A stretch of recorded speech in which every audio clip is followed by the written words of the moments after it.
నిరుద్యోగులకు తెలంగాణ రాష్ట్ర రోడ్డు రవాణా సంస్థ గుడ్ న్యూస్ చెప్పింది. చాలా ఏళ్ల తర్వాత భారీగా ఉద్యోగాల భర్తీ చేసే దిశగా అడుగులు వేస్తుంది. సుమారు 3,000 మంది కొత్త ఉద్యోగులను నియమించడానికి సన్నాహాలు చేస్తుంది. ఇటీవల కొత్తగా ఏర్పాటు చేసిన రూట్లతో పాటు కొత్తగా కొనుగోలు చేసిన బస్సులకు అనుగుణంగా ప్రయాణికులకు సేవలను మరింత సులభతరం చేసే లక్ష్యంగా ఆర్టీసీ నిర్ణయం తీసుకుంటుంది.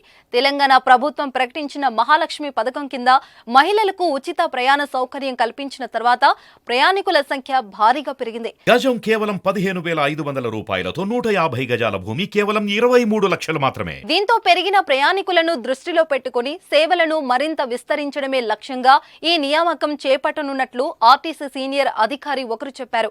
బస్సు డ్రైవర్లు, కండక్టర్ల నియామకాలతో పాటు కారుణ్య నియామకాలు కూడా అమలు చేయాలని నిర్ణయం తీసుకున్నారు.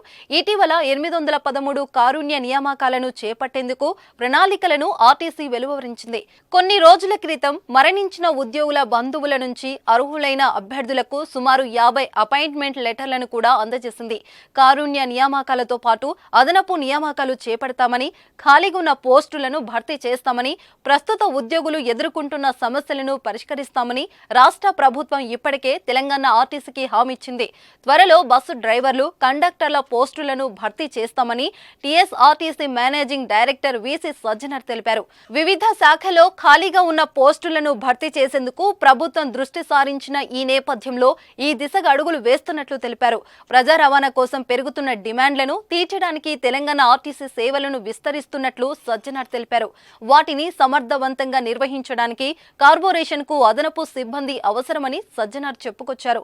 తెలంగాణ ప్రభుత్వం ఇటీవలే మహాలక్ష్మి పథకానికి శ్రీకారం చుట్టిన సంగతి తెలిసిందే. ఈ క్రమంలోనే పెరిగిన రద్దీకి అనుగుణంగా కొత్త బస్సులను సమకూర్చుకోవాలని టీఎస్ఆర్టీసీ యాజమాన్యం నిర్ణయించినట్లు తెలుస్తుంది.